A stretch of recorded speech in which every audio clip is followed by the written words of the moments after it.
Hello, everyone. This is Dominey Drew, and we will be going live in just a moment here.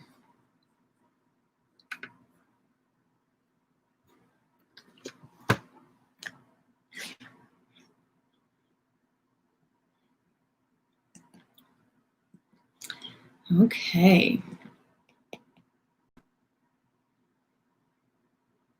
Opening up my Skype line in case we have any call-ins. Guys, if you would like to call in today, I invite you to do that. The number for that is 828-333-4686, and I would love to hear from you.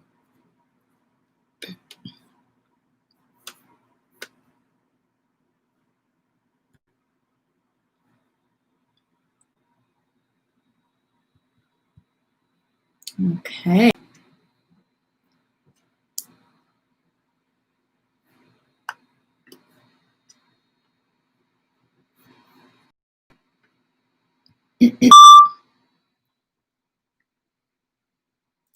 And we are live with the Art of Attraction with Dominey Drew. Thank you so much for joining me today. Today, I have a fantastic show for you. I hope that you are a regular listener. I hope that you are coming in questions. I am coming to you live also on Facebook. So if you have anything that you would like to ask, feel free to call in. The number for that is 828-333-4686. And again, that's 828-333-4686. So today I have a great show for you. I've been having a really powerful week creating this brand new program, the Art of Authenticity, which I am launching in less than a month now. So I'm really excited about it. I know I talked a little bit about it on my last episode. If that is something that resonates with you, then this is I'm really going to dive into something today where it's a topic that I am going into quite deeply in the program itself. So I'm really excited about it. Y'all, this is my work. This is my jam. I love this stuff so much. I love the transformation that it makes in a person. I love the transformations that it's made in me. I am so transformed. I'm so, it's like I've just blossomed like a flower in the time since I've started this work. It's nothing like the way I used to be. I was just very wrapped up in myself, very caught up in distortion. Nothing went smoothly for me. I didn't really know where I was going or what I wanted, and all of these things. Hi, Kristen on Facebook Live. Hey, Andrew, good to see you guys. Let me know where you're writing in from. I'd love to know where you're listening. It's like I've been so transformed from this, from a pile of just, self-hatred and insecurities and self-doubt, always doubting myself, never feeling sure of who I was or what I wanted to do, or, not even like long-term, like what's my purpose? I mean, like what I wanted to do at all, And I lost touch with all of that because I spent so many years in that self-doubt. So the longer you're in self-doubt, the more it perpetuates itself, like the less certain you get, right? And so this reintroduced me to myself. It's like it uncovered the real me underneath all the layers of defense and people pleasing and trying to come off a certain way and being afraid of people's reaction to my,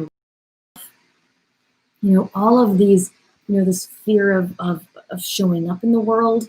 I was afraid of being happy. I was afraid of success. I was afraid of getting what I wanted. And truly, it's been this incredibly blossoming type experience of realizing who I really am. And the more I did that, the more I uncovered, the more I peeled back each leaf, each petal, the more I fell in love with myself. Each step, each peeling back each layer, I became more acquainted with who I was. I began feeling so much more safe to be who I was, who I am, not who I thought I had to be. It's like, seeing a little kid who is so scared of the monster in the closet. You go and you check for the monster and you come back and you tell her it's not there. And she's like, it's definitely there, and you're just watching, you're just watching this sort of charade going on, right? Of like, oh, I see that you're so scared, but I also see that there's nothing there. That is now how I feel when I'm talking to people who are still in the place. It's like, they're afraid of what people are going to think, and they're afraid of how people are going to react, and like, they're afraid of disappointing people, or they're afraid of being themselves, or afraid of being rejected. It's like all of these things that lock you in to a cage of fear. None of it really exists. None of it really means anything. None of it is real outside of your own head. And the more you experience that, the more you realize that your happiness has just nothing to do with the world around you. I had a wonderful teacher in school, and I remember him saying, he told a story, I think, about being at a grocery store and having a nice connection with the young woman at the checkout, and he said something, nice or something like that, and she sort of didn't really respond, or she didn't respond well. And he was telling a story, and he said, she didn't really respond, and that's okay.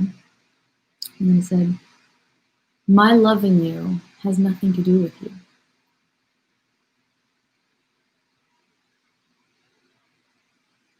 Let's just say that again. My loving you has nothing to do with you. The fact that I personally, me, Dominey, have love for you as a person doesn't depend on who you are as a person. It's a state that I am in. I'm going to decide that I love you. Okay? So if you do something that you think is shameful, that doesn't need to change my love for you. Okay? Now, if you, perpetually attack me, let's say, then I will remove you from my life experience because I don't let people treat me that way. However, it doesn't need to shift the love. It might, but it doesn't need to, because your outside experience is not dependent on your inside experience. It doesn't need to be, how you're feeling on the inside doesn't need to be a direct reflection. Right? Right now, chances are your emotions are dependent on what's going on around you. If things are going well, you're happy, right? Makes sense. If things are not going well, then you're unhappy.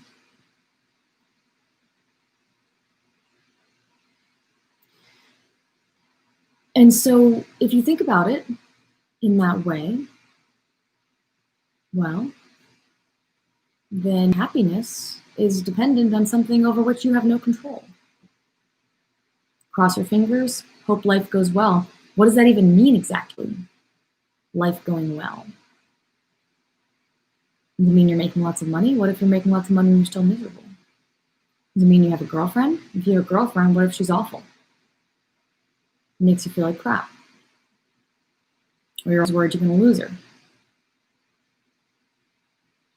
Your happiness has nothing to do with the world around you. And if currently it does, then that is something that needs to be addressed. That's something that needs to be fixed. It can, you can keep it as is, but why would you? If you actually had the power to control your own happiness, to establish it and keep it established. If you actually had a way to do this, would you take it? If I told you I had the secret to invincible happiness, would you get on the phone and call? Would you reach out? Or would you not believe me?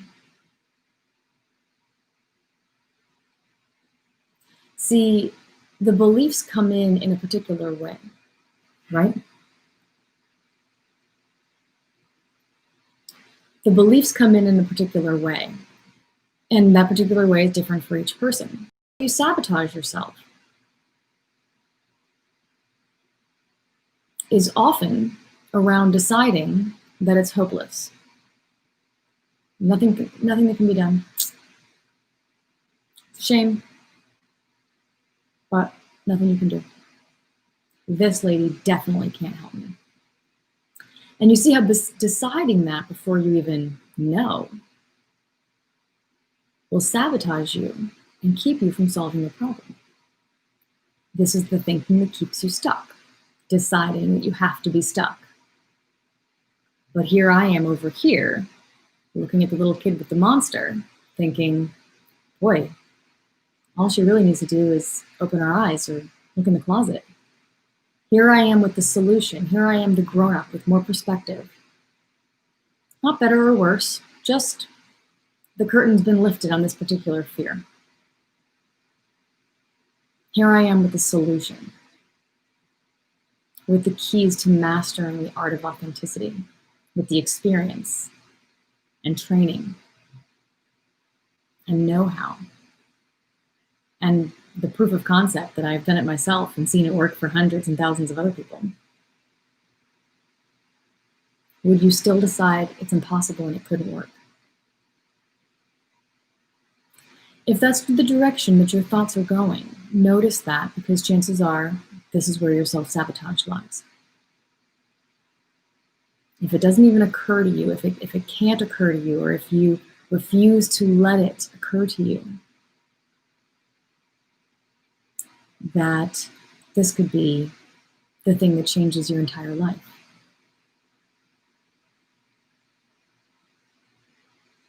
Check in with that. Hi, Chanel on Facebook Live. Thank you so much. Chanel says, your live shows are what made me really open my views on spirituality and self-love and changed my life. Wow, Chanel, thank you so much. That is beautiful. I appreciate you. What a beautiful testimonial. Thank you, thank you. It's all right there.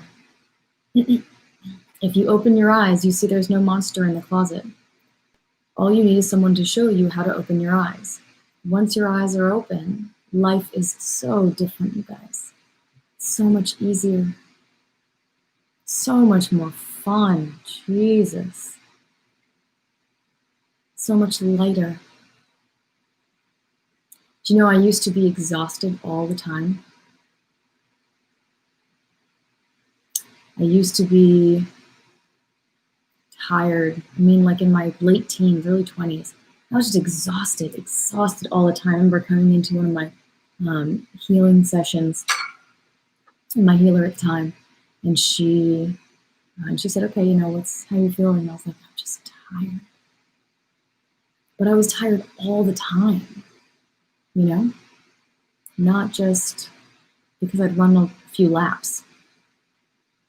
Mostly because I never really ran any laps.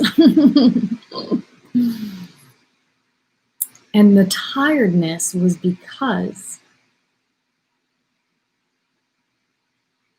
I was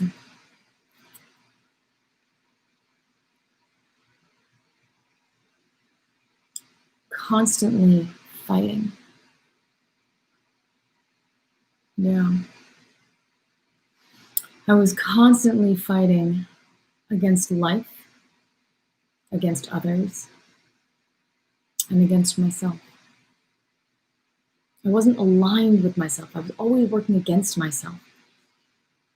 You've probably heard me say on this show that, the way our systems work with self-sabotage is it's like you have one foot on the gas and one foot on the brake, right? You know what you want and you're going for it, but some part of you is stopping yourself, and that part will always win because it's safety oriented in your subconscious as opposed to being more of a desire, right? Which is what your conscious mind wants. I want a girlfriend, but I'm really afraid of being let down and I don't want to risk it, so I'm going to push them all away. Right? Or I run a business and I really want a relationship, but I'm not going to have time. I'm going to be, if I get in a relationship, it's going to damage my business. I actually held that one. I held that one for a while and I didn't even know I was holding it. That came into my awareness and got cleared in one session with my healer, where, I was thinking, man, what is it that's keeping me single? And she said, what'll happen, if you meet the love of your life? And I was like, I don't have any more time. I want to spend all my time with him and my business will collapse. And she said, she took that in and then she just said, what if you could have both? See, and that's a perfect example because we create these, alternatives, choices, single pathways, walls. What does a pathway need to be a pathway? Walls or edges of some sort, right? As opposed to like a desert, right? Where there's sort of no boundary in a way. And we like to create these little walls that make us choose one way or another. Like, well, I can't have this if that. These are images. I have a whole episode on images, and it's incredibly useful. And that's how you know there's an image. If somewhere in your language or in your thought process, there's like, well, if this happens, then that's going to happen. That's projecting. Anytime you are making a decision based on something you think is going to happen, anytime you think something is going to happen, you're out of reality. If it's not currently happening right now, it doesn't exist. Let it go. Let go of all the things that have already happened. Let go of all the things that are yet to happen. Let them go. Or you'll be tired all the time. Right? For me, I was always focused out in the future because I was trying to control things.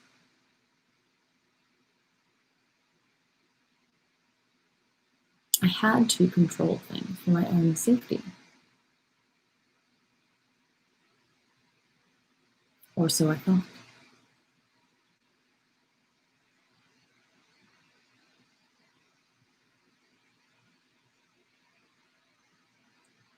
And so from that place of always trying to control the uncontrollable,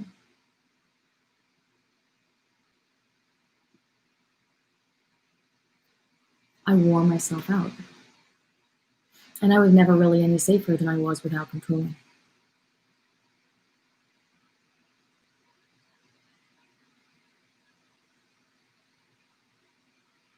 I'm looking at this comment on Facebook Live from Chanel, and it's like warming my heart. Like I feel that in my heart. Thank you so much for writing that, sweetheart.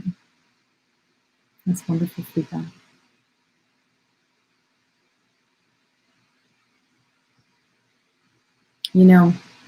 One of the things that has come from really getting out of my own way is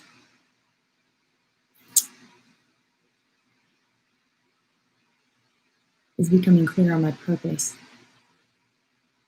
becoming clear on my gifts, on my intentions in this life, and my purpose, what I want to do while I'm here. If you haven't thought about this, I encourage you to do so.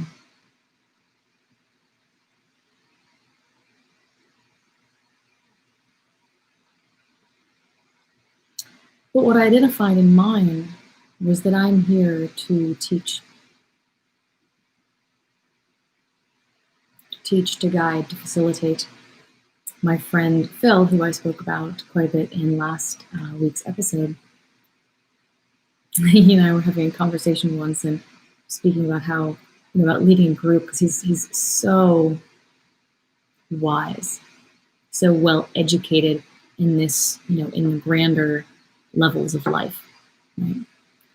And he said something about leading a group, but that he just hadn't really felt the desire to. And to me, that's crazy. And he was like, yeah, I don't think I want to do a group, but it'd be more like a discussion. I'm like, don't you want to lead? You have all this, I won't say knowledge because it's so much more than that. You have all this awareness. Don't you want to teach it to others? And he was like, no, I don't want to lead. He's like, I don't want to, he didn't like the idea of being in an imbalance with the other people he was in a circle with. He wants to be on their level. Not that, one's better than another, but to me, I want to go straight to that teacher position. And I do that with everything. Everything I learn to do, every gift I have, I learn to teach. I've taught kids in school, a little bit, tutoring. I taught horseback riding. I was an equestrian, quite an accomplished equestrian for about 25 years. And I taught horseback riding. I'll do that all day long and not even get tired. I love it. I learned to ballroom dance. And the first thing I did, I took one semester of ballroom dance at college. And then I went out to San Francisco to get certified as a ballroom dance instructor, which I did. And then I taught ballroom dance for a long time. I learned this process work and I wanted to teach it immediately. And so teaching is my happy place, right? I get to coach, I get to, whether it's one-on-one sessions or it's in my groups, this Art of Authenticity program that I am working on right now is so expansive. And it's every step, the Art of Attraction program was a lot more written work and reading and things like that. And this one's all video, except for like doing exercises with yourself. It's videos and it's meditation, and it just spells it all out for you. It just takes you by the hand, step by step, from I don't even know who I am, or I am, but I keep messing up, or I don't know why I'm lonely, or I don't know, to cool. Here's how to find out who you are. Here's how to stay focused and open to who you are. Here's how to live from who you are. Because that's what's made all the difference in my life.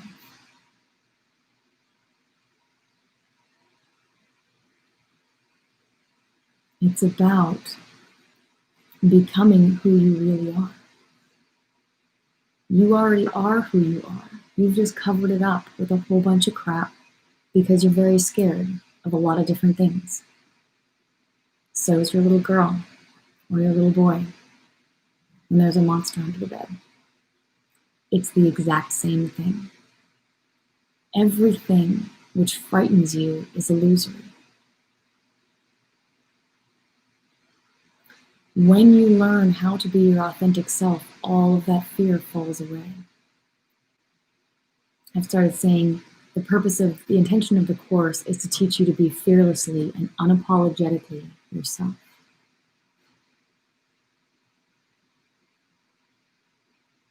It's about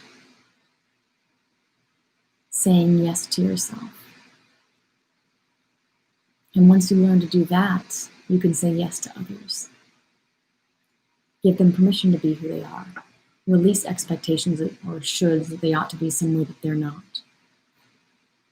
Think about how much more joyful and light and friendly and fun your relationships would be if you could just connect to yourself, take responsibility for yourself, and disconnect from the others. This is the art of invincible happiness. It's the secret. I literally just finished a video for the Art of Authenticity program called The Secret to Invincible Happiness. That's what I want to share with people. That's what I want to share with you. This is a life-changing program. There'd be no way you could get through it unchanged. It'd be impossible. There will be so much change and so much transformation, and you will just feel lighter and more free and more clear and more certain and more loving and more confident and more worthy of respect and more willing to give respect.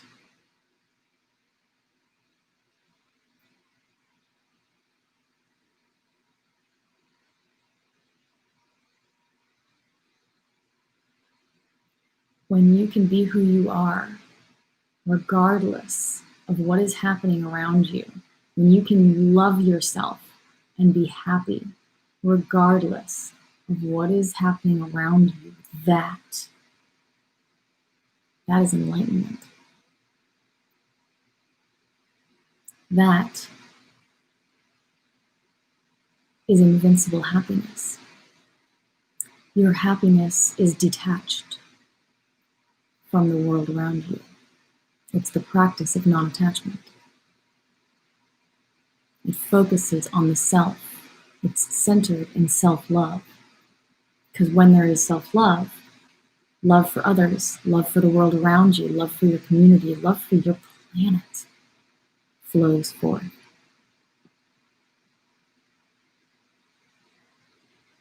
I was just, I use this web browser called Ecosia, Ecosia. I think I've mentioned it before here on the podcast. And it's indistinguishable from Google. You honestly can't tell any difference at all. But this one plants trees. So when you use it, it's my default browser. I recommend everybody gets it. You download it, you put it as your default browser, and whenever you use it, they plant trees, right? So it's just this massively wonderful thing, and I'd love for everybody on the planet to be on it. So I was just posting this in my coaching group the other day, or today, I guess, and someone mentioned, "Oh, I love this. I just downloaded it, and it's my default on my computer." And I just thought, this is the way the world changes, right? This is the way we evolve, by examining what's here now, creating a solution, sharing the solution, integrating the solution into our culture. And how there's a lot of attachment around how the world is. And what that really says is there's a lot of demand as to how the world should be. Right? I used to have a lot of those. Now I only have a few of those. One of them is probably around the environment, because when I see people disrespecting their home and each other, it's painful for me, physically painful.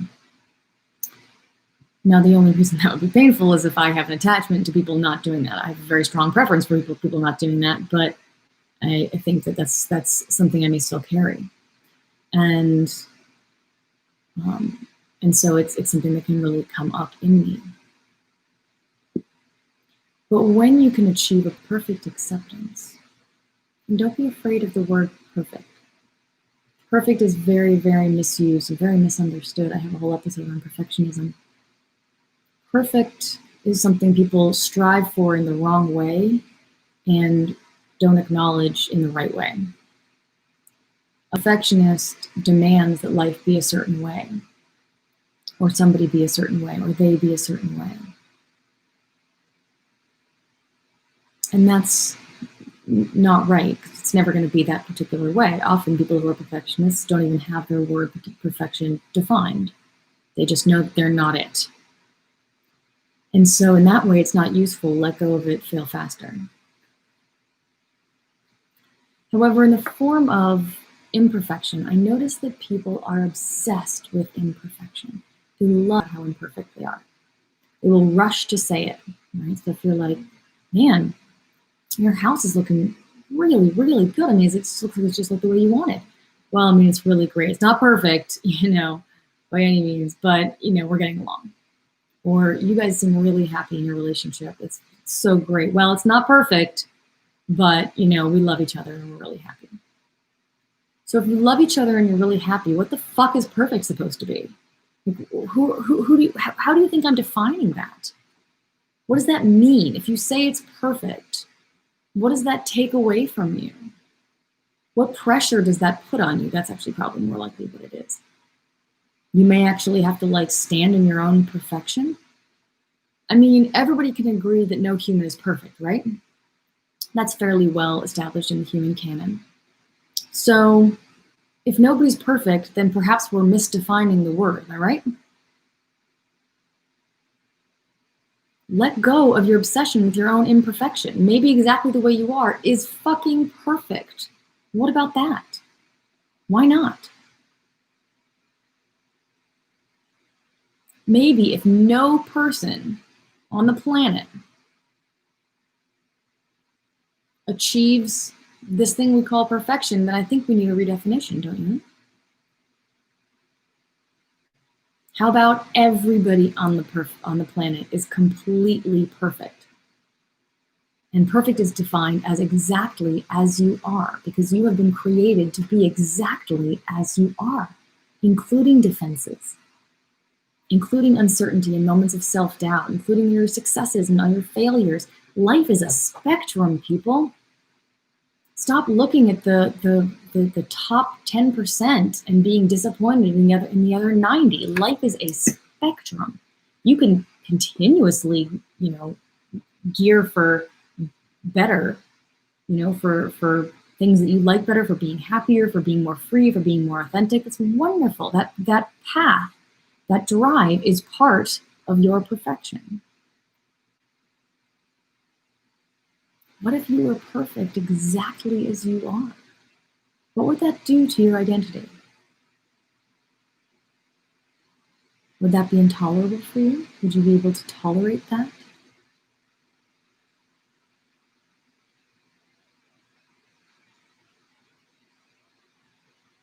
What if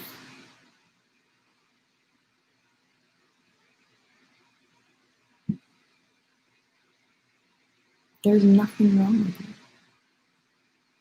What if every step you've taken thus far in life, including the ones that you see as missteps, that you're deciding are missteps because nobody else is, right? They're your steps, so you get to decide if they're in the right direction or not, right? What if every single step you've taken has been the right one? How would that change your attitude about yourself? How would that affect your level of self-respect, self-love?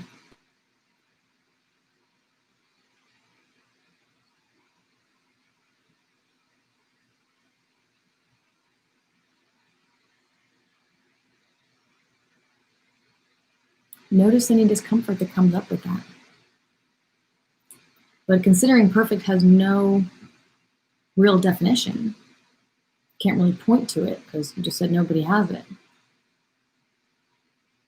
then how do you even know that when you've achieved it? How do you even know what it looks like? Nothing is wrong in your life? You're happy about every single thing? Is that what makes things perfect? What if exactly as you are is perfect because you have things you need to overcome, and through that overcome, you find growth. You evolve. The perfect path of inner evolution. Embrace your perfection. And from that place, the self-respect that comes, the self-love that comes, these lead to the invincible happiness.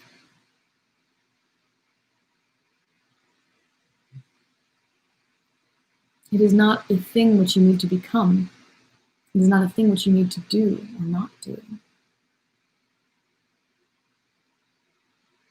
Perfection is. Creation, this planet, the entire universe, the energy on which it is based, all of it is the creator. There's no mystery here.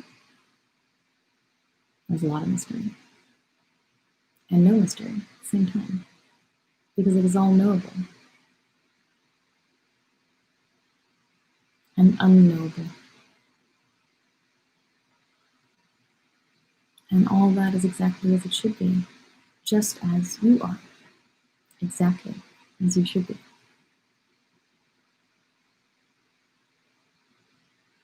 This is the realization that will free you.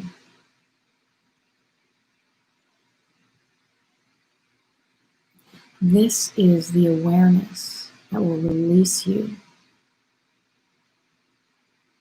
from the foundationless fear of the monster under your bed. That fear you're always carrying that you're not good enough, that you're wrong, that you're bad, that you're doing the wrong things. I know how painful it is. I spent a lot of time listening to that, many years in my head.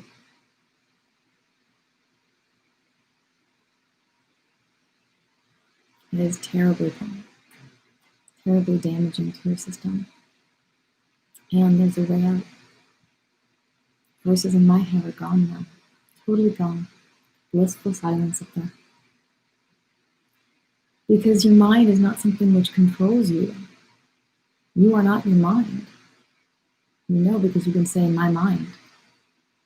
So it is something which you control, your body. Right? You have a hand. If you cut your hand off, are you still you?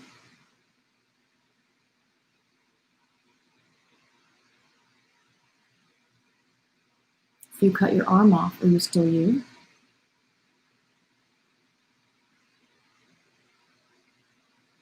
If you die, are you still you?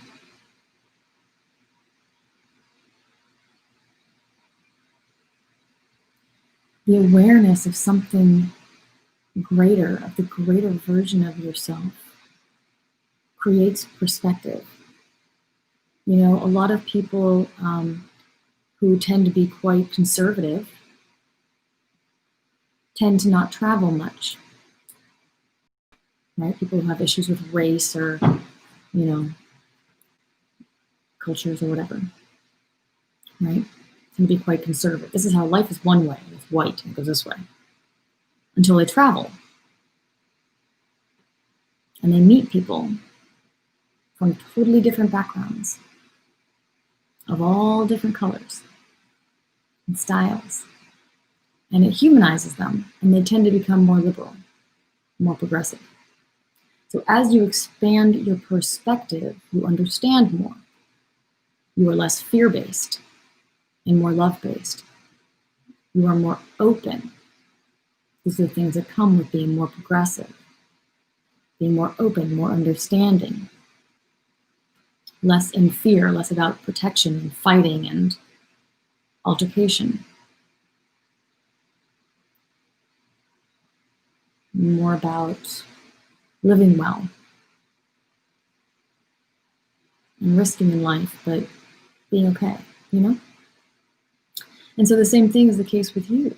When you gain a larger perspective, when you become the parent looking at the little girl or the little boy who's petrified of the monster in the closet, and you see that and you go, oh, I know the truth, but I can't convince them of it, but I will tell them, right?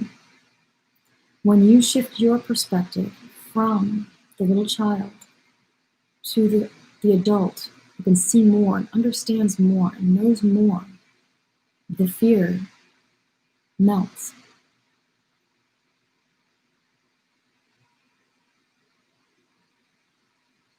They become memories. I have to think back sometimes because, you know, the longer I do this, the more and more distance I get from the way I used to be and the way I used to think. And sometimes I have to remind myself, man, I didn't used to be able to get dressed in the morning without having an issue of some kind. Every day.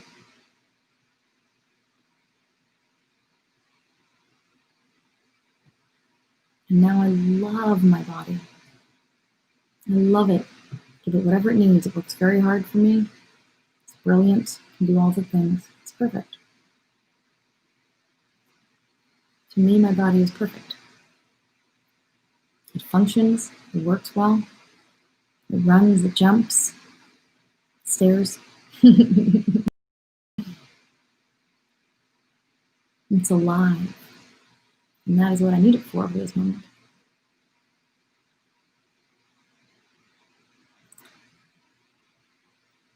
Think of the child in the bedroom.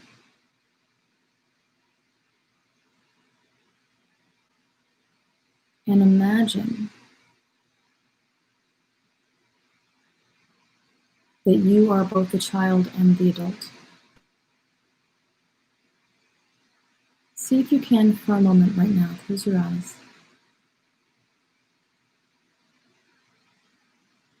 And look into if there were a part of you, if who you are now is the child, afraid of things, worried about the world, projecting, just afraid. See if you become the adult. Don't worry about how to do it or can just set your intention. Just let it happen.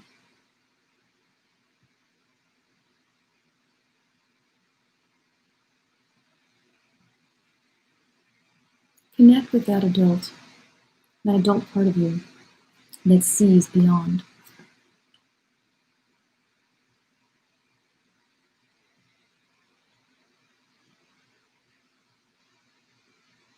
That holds the larger picture. Don't overcomplicate or think too much. Just let yourself see from another perspective. Let yourself be guided to this place. Your guides are with you. And let your perspective shift. Just be open to it. You know, if you just open, life takes care of most things. It is the closing that restricts us. It is the closing that hinders us, gets in the way of what we want. And it is not our real self, it is us reacting out of fear.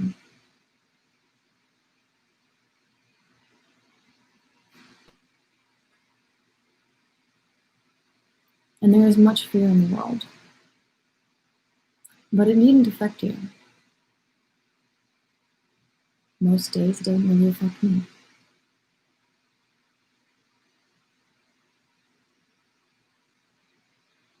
Because within, there is love.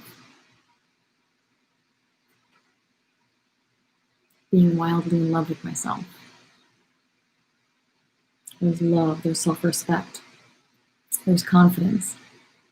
And so my inner state is not dependent on the world around me because I choose to exist in a state of love. I love myself. I don't need anybody else to love me. I would love other people to love me, that would be great.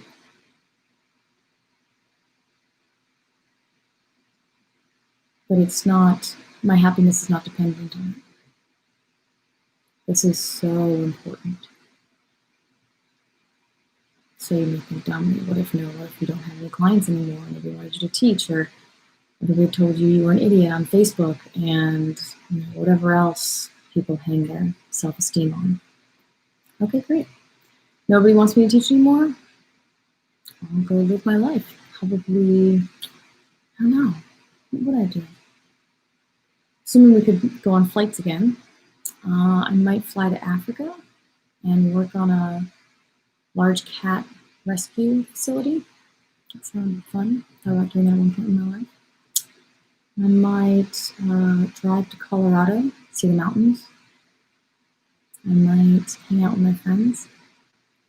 I might walk the Pacific Trail.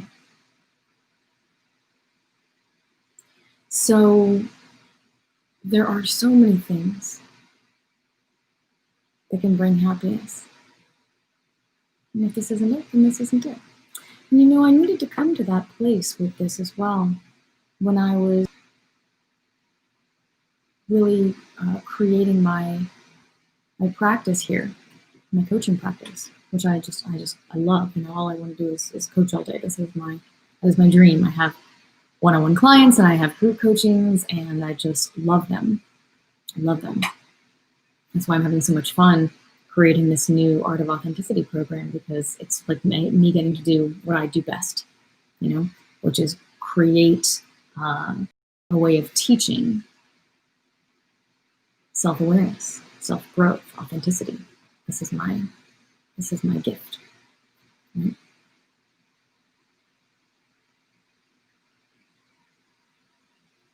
And so as I was creating this business,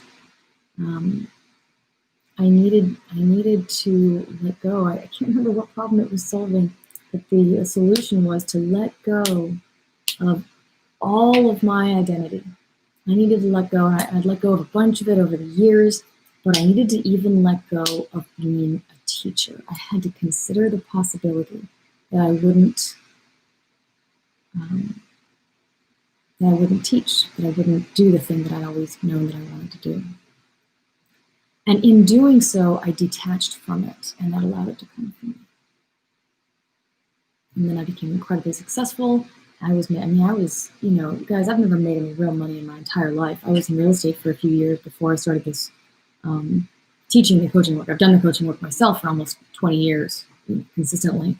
But teaching it, it's been about 4 or so. And teaching it formally, running this particular business, I've taught it for quite some time. Running this business has only been 3 or 4 years. And I never made any money in my damn life. Not really. Made some in real estate, not a huge amount, but I did okay. But before that, it was really just about zero. Right? Dance lessons here and there, things like that. And y'all, when I got my shit together and started this business, I was making $20,000 a month within about 6 months, maybe a little bit less. Because everything was aligned and I was completely authentic, and it just started to flow. This is the level of ease that I have now become accustomed to. That's my life now. My life works like that now. My life never used to work like that. I was not like one of those people. So if you think you're just not one of those people, or I'm just, oh, well, she's one of those people and she just gets all the success. Nope. I used to look at everybody else and think that. That was my self-sabotage. Don't copy me in that way. Because you limit yourself from it. When you discount yourself, oh, she can do it. Yeah, I can do it because I worked my ass off. Blood, sweat, and tears, thank you very much. Every moment worth it. Right? People say that, parents say that about their kids. I say that about my business. That is my jam. And I love helping business owners. I love helping CEOs, because it takes up so much of your life that your relationship life, your dating life is often left to the side. Your happiness is often left to the side. Even though there's like this fire inside you, it's so fulfilling to start this business and run it. There are still other needs that you have. And so now I'm focusing this toward helping people who have run their business, their CEOs, their business owners, their business partners, their people who are successful in that realm, and then still want more. Because it's not really enough to satisfy a person. And so in the starting of this business, I had to, in order to get to the point where all those finances were coming in, to allow that to happen. I'll tell you what. It was a powerful time. I had to let go of everything that I thought I was, that I thought I wanted, that I knew I wanted, and let go of all of it in order to create the space for creation. Creation can't come in while you're watching TV in your head. You're distracted. You're blocking it. You're watching a screen in the back of your eyes, and you're not seeing the world around you. This is how it works. That blocks creation. It blocks you from what you want. You sit there, in your meditation pose, and you're, begging for the thing that you want that is actually trying to come to you, but you're closed off to it. You're afraid of having it, or you're attached to how it looks, or you're, I know people who, meet someone that they really, really enjoy, but they go, oh, he's too old. What do you mean he's too old? He's the person you want. What do you mean she's not the right age group, or she's not the right whatever? Right? What nonsense is that? If that's the one you guys light each other up, then that's it. What story are you telling yourself that is causing you to say no to your own life experience? What story are you telling yourself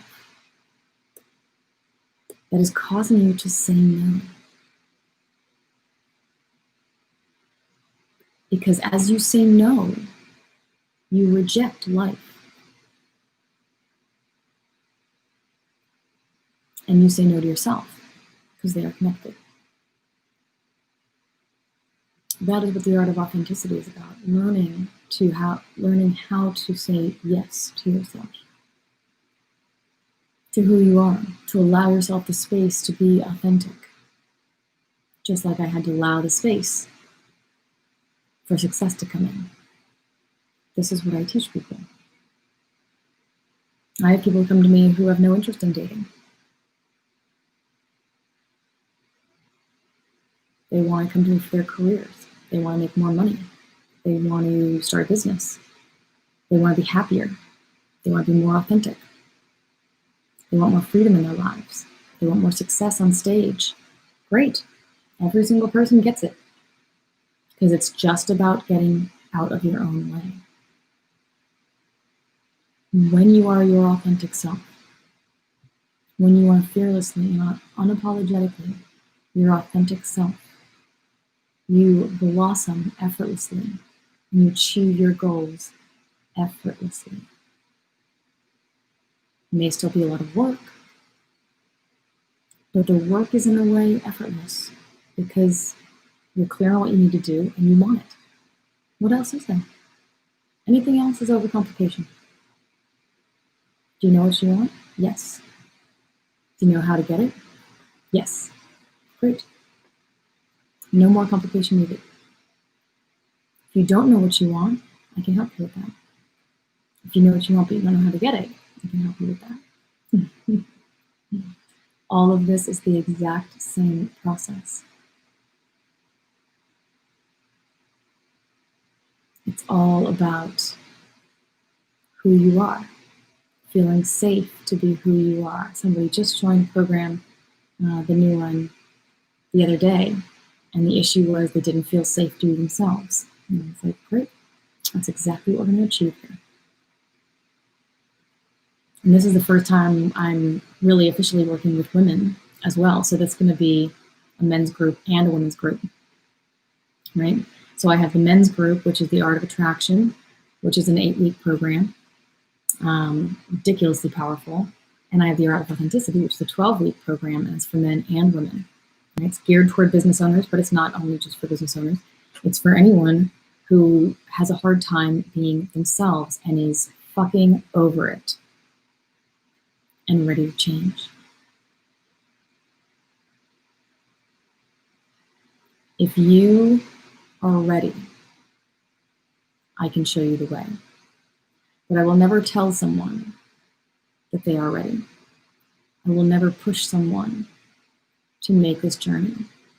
It must come from you because it's going to be fucking hard. Right? There's a lot of fear to get through. It's just fear. There's nothing on the other side of it. But it's a lot of fear to get through. Right? It's like taking your little kid by the hand and walking with them over to the closet to see the monster, to check for the monster. Right? That little girl's going to be petrified. Petrified. But you take her by the hand and you say, okay, I'm with you. I'm not going to let anything happen to you. Let's go look. And you go over, you open the door, and you look first, and look around, and you say, there's nothing there, look. She looks in there and looks around, you see her muscles relax.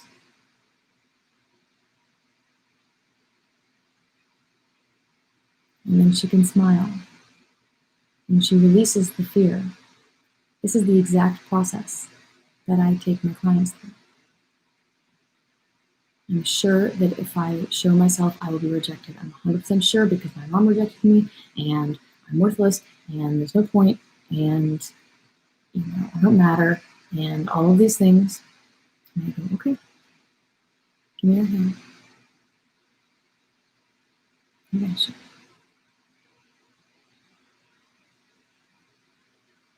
And you were born for this.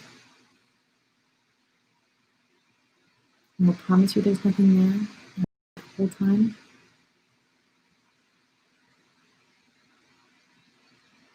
And I'll walk you over the closet to your greatest fear. And we jump together. And all the fear comes out, and you tap into that thing you've been holding on since you were 3, and all this emotion comes, and then it goes, and it is released and gone. And you are no longer afraid.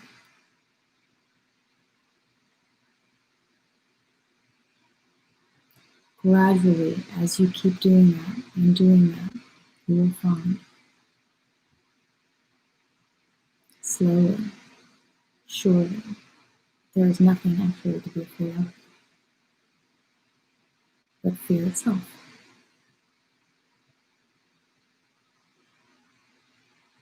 Gradually, you will see that you can release all of it.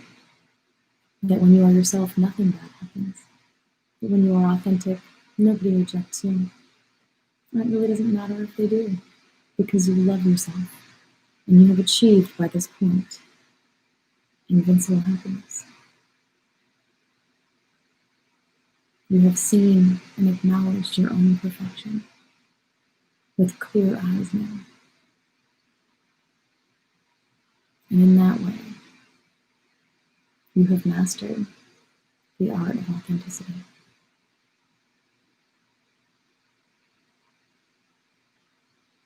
Now, is that work, that result, worth 12 weeks of your life, or what? That is the path. That is the way to freedom, to self-love, to excitement, to movement, to fulfillment, to passion, to intimacy, to true, real, genuine love, to effortlessness, to efficacy, to efficiency, to joy, to success, to finances, to incredible earth-shattering sex, to profound and passionate self-realization. This is the way. This is the gateway to all of it.